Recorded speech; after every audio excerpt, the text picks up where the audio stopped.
अगर भगवत शरण नहीं हुए, मनमानी आचरण करते करते तुम्हारा जीवन भगवत विमुख व्यतीत हो गया तो काल रूप तिनकर मैं भ्राता, मैं उनके लिए भयंकर काल रूप हूं और उनकी शुभ अशुभ कर्मों की जो दुर्गति होती है वो मैं उनको स्वयं देता हूं। मैं ऐसे नीच पापियों के लिए भयंकर काल रूप हूं, मैं उन्हें दंड देता हूं। ये भगवान के ये बहुत बड़ा दंड मिलेगा। अभी क्षमा होने का अवसर है तो वो कृतज्ञ है, वो मंदबुद्धि, वो आत्महत्यारा है, दुर्गति को प्राप्त होगा। भगवान श्री रामचंद्र जी कृपा करके भरत जी आदि के मध्य में संत और असंतों के लक्षण का वर्णन किया। प्रभु कह रहे हैं, नर शरीर धरी जे पर पीरा, करही ते साही महाभव भीरा, करही मोह बस नर अघनाना, स्वार्थ रत परलोक नशाना। भगवान श्री राम जी कह रहे, मनुष्य का शरीर धारण करके जो लोग दूसरे जीवों को दुख पहुंचाते हैं,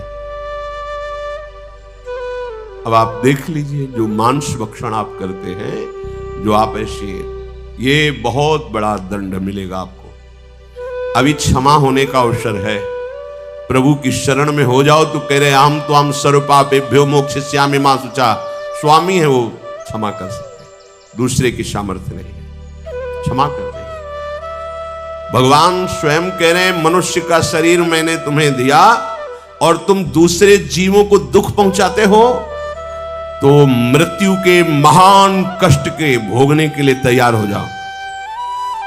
ये जो मनुष्य स्वार्थ परायण होकर, रसेंद्री जनेन्द्री परायण होकर के दूसरों को कष्ट पहुंचाते, कैसे राक्षस वृत्ति जागृत हो जाती है। तुम्हारा शरीर तुम्हें प्रिय है, तुम एक इंद्री के संयोग के लिए उसके पूरे जीवन को नष्ट कर देते हो, चाहे जनेन्द्री का संयोग हो या रसेंद्री का। रसेंद्री का तो मार काट के उबाल के खा रहे हो, जानवर पशु पक्षियों को, अरे राक्षसी वृत्ति जागृत हो गई। जनेन्द्री के भोग के लिए तुम दूसरे के शरीर को नष्ट कर दे रहे हो, मार दिया, जला दिया, काट दिया। ऐसी दुर्गति होगी नरक में कि नरक के प्राणी भी तुम्हें क्षमा दृष्टि से नहीं देखेंगे। जो नारकी जीव नरक भोग रहे हैं वो भी उससे कहते हैं ना, तुम्हें नरक में जगह नहीं मिलेगी। नरक में जगह मिलने का मतलब ये, वहां के जीव भी तुम्हें घृणित भाव से देखेंगे। करही मोह बस नर अघनाना, स्वार्थ रत परलोक नशाना, काल रूप तिन कहा मैं भ्राता, शुभ अरु अशुभ कर्म फल दाता। मैं ऐसे नीच पापियों के लिए भयंकर काल रूप हूं, मैं उन्हें दंड देता हूं। ये भगवान के, वही भगवान सुन लो, जो नर होए चराचर द्रोही, आवे सभय शरण तक मोही, तज छल कपट मोह मद माना, करो सद्यते साधु। जो सभी तयावा शरणाए, रखियो ताई प्रा, कोटि विप्र बदला गए जाहू, आए शरण तजो नेता हो। ये शरणागत, अगर भगवत शरण नहीं हुई, मनमानी आचरण करते करते तुम्हारा जीवन भगवत विमुख व्यतीत हो गया तो काल रूप तिनकर मैं भ्राता, मैं उनके लिए भयंकर काल रूप हूं और उनकी शुभ अशुभ कर्मों की जो दुर्गति होती वो मैं उनको स्वयं देता हूं। अस विचारी जे परम शयाने, भजहि मोहि संसृत दुख जाने। हे भाई, जो विचारवान जन है वो ऐसा समझकर, जो परम चतुर है वो अपने आप को बचा लेते हैं। मानो आपको पता नहीं था इतना भयंकर होते हैं अपराध, अब आप सुन रहे हैं, नियम ले अब लो निशानी, ना ना ना, अब तो गलती हो गई, जीवन में गलती नहीं करेंगे। हे प्रियाजू, हे हरि, मैं आपकी सच्ची मानिए, बिल्कुल सब माफ हो जाएगा। बड़े कृपालु भगवान है वो, अगर कृपा न करे बहुत करुणाशील है। कोटि विप्र बध लागे जाहू, आए शरण तजौन। जो नर होए चराचर द्रोही, चराचर का अपराध करने वाला हो और भगवान की शरण में आ जाए तो भगवान स्वीकार कर लेते। यहां भगवान कह रहे हैं कि वही चतुर हैं। अस विचारी जे परम शयाने, भजहि मोहि संसित दुख जाने। ये संसार दुखमय है। भोगों की लुभावनी इस वाटिका में भूल मत जाना, नहीं पापाचरण ही पापाचरण केवल बढ़ाता चला जाता है ये भ्रम। त्याग ही कर्म शुभाशुभदायक, बहुत सूक्ष्म बात है। भजहि मोहि सुर नर मुनि नायक। जो मेरे शरणागत जन होते वो शुभ अशुभ दोनों का त्याग कर देते हैं। शुभ अशुभ दुर्ग विध्वंसी बल तब जयति जयति जग उच्चरय। शुभ अशुभ दोनों कर्मों का त्याग करते हैं, क्योंकि समस्त देवता धर्म सबके नायक मुझ श्री हरि का वो भजन करते हैं। ये भजन शुभ अशुभ दोनों को मिटाकर भगवदानंद की प्राप्ति। अगर शुभ है तो सोने की जंजीर है उसमें भी बंधे हो, अशुभ है तो लोहे की जंजीर में बंधन दोनों में है। जो मैंने संत और असंतों के गुणों का वर्णन किया, इनको समझ करके संतों का संग करो और असंतों के संग का त्याग करो तो तुम जन्म मरण के चक्र से मुक्त हो जाओगे। सुनहु तात माया कृत, गुण अरु दोष अनेक। गुण आउ भय न देखी हैं, देखी सो अभिवेक। हे तात, हे भाई सुनो, ये सब माया के रचित गुण दोष हैं। इनकी कोई सत्ता नहीं है, न गुणों की न दोषों की।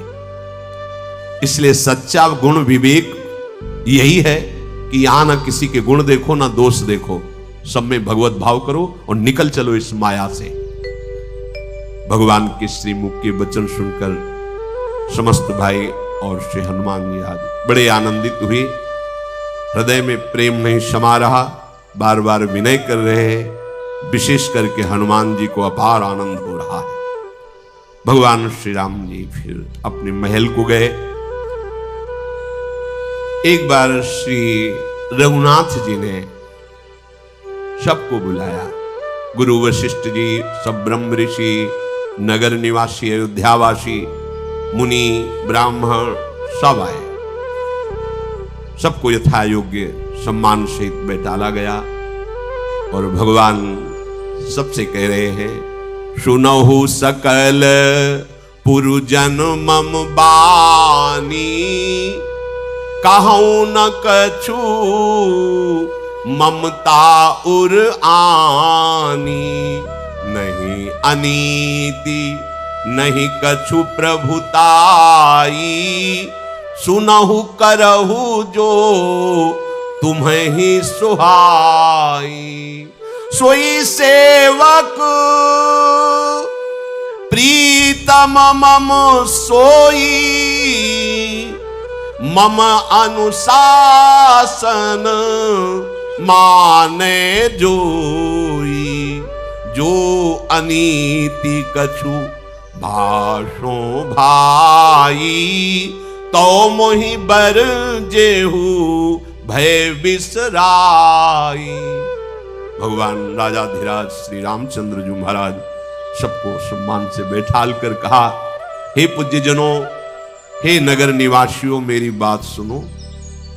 मैं किसी ममता से प्रेरित होकर बात नहीं कर रहा हूं और कोई अनीति की बात नहीं है, और ना मैं इस प्रभुता से कह रहा हूं कि मैं चक्रवर्ती सम्राट पद पर बैठा हूं तो तुम्हें सुनना ही होगा, मानना ही होगा।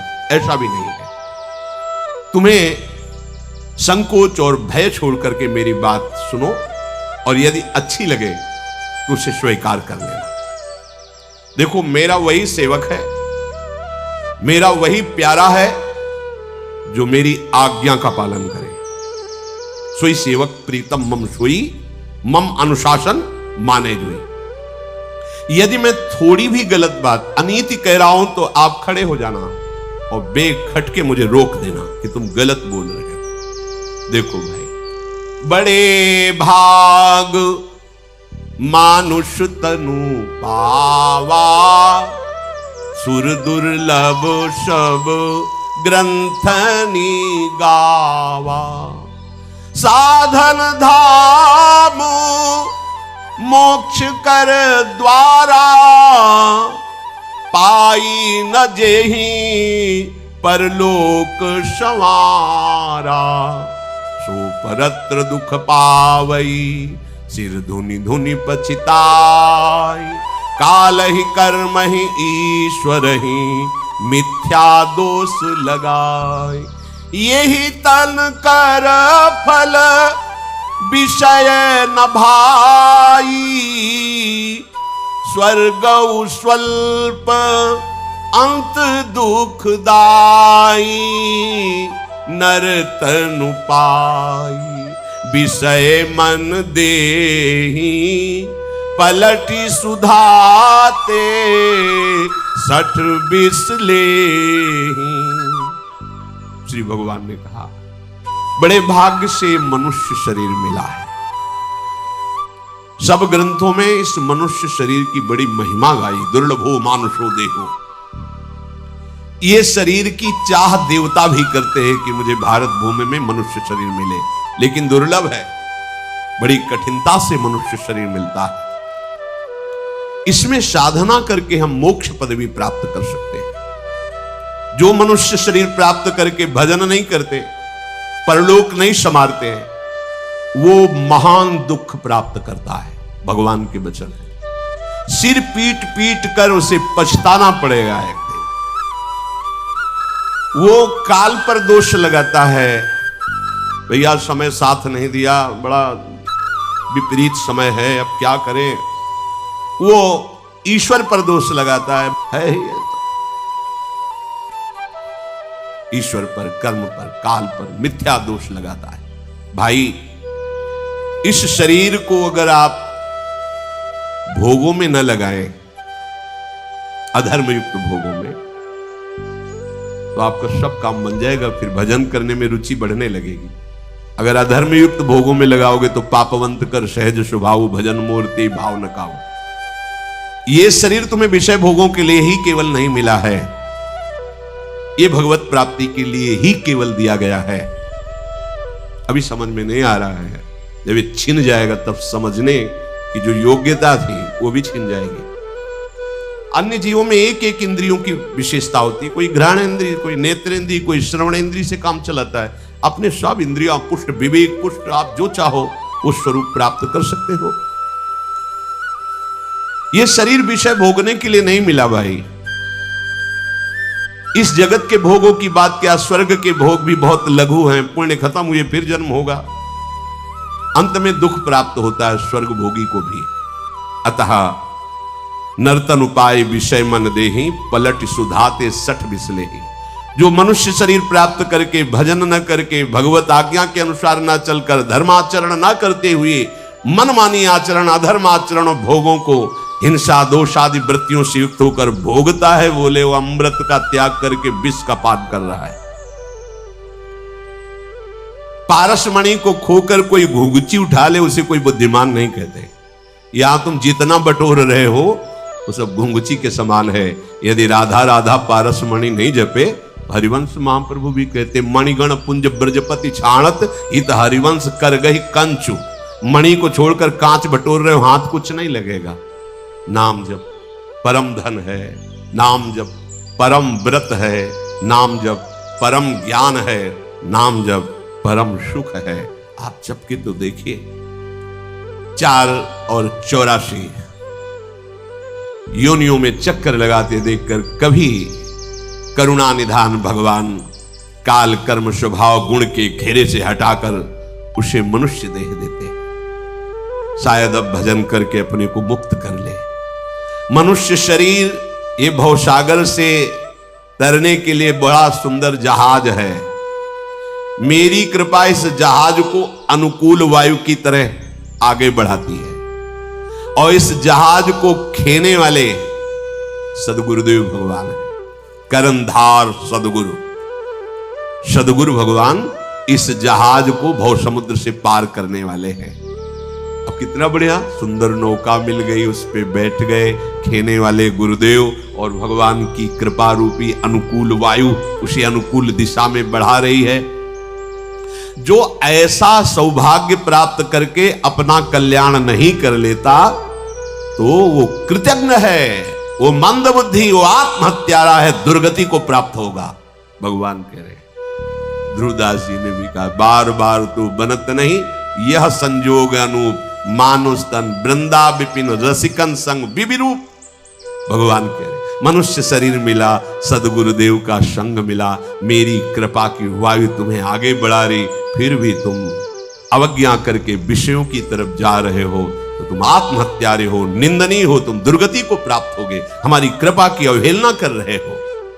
अगर भक्ति नहीं है हृदय में, बड़ा कष्ट कहकर ज्ञान की साधना करके यदि आप ऊंचाई पर, भगवान कह रहे मुझे प्रिय नहीं है। ब्रह्मा जी कह रहे भगवत स्तुति में, जब लाल बिहारी की स्तुति कर रहे कि मैंने ऊंचे चढ़ते हुए फिर उन्हें गिरते हुए देखा है, क्योंकि भगवान कह रहे भक्ति ही न मोहि प्रिय नहीं सो नहीं।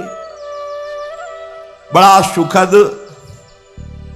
ये मार्ग है भक्ति का, सुलभ मार्ग है, वेद और पुराणों ने इसका गान किया है। भगवान शंकराचार्य जी ने भी कहा है, स्वरूप बोध में भक्ति रेव गरीयसी, श्रेष्ठ मार्ग भक्ति। अगर आप भक्ति करेंगे तो बहुत जल्दी स्वरूप बोध भी हो जाएगा और भगवान से प्रेम भी हो जाएगा।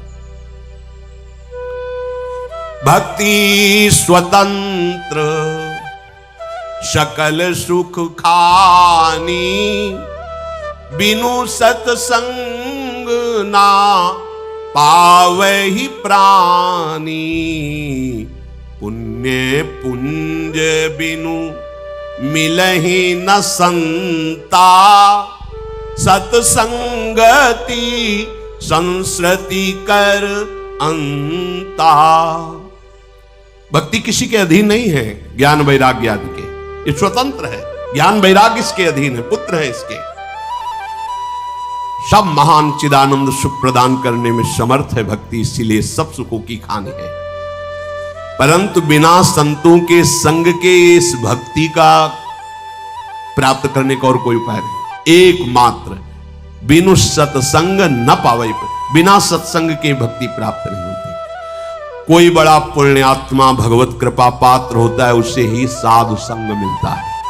पुण्य पुंज बिने मिल ही न सुनता। जब पुण्य बहुत एकत्रित हो गए तो भगवान कृपा करके उसे साधु समागम, जब द्रवहि दीन दयालु राघो तो साधु संग पाए।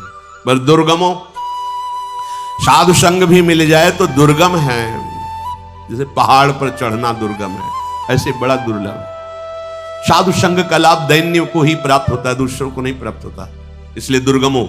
अगर आप दैन्य होकर के प्रणिपातेन कृष्णया तो अमोघस्य, निश्चित तुम्हारा परम कल्याण हो जाए।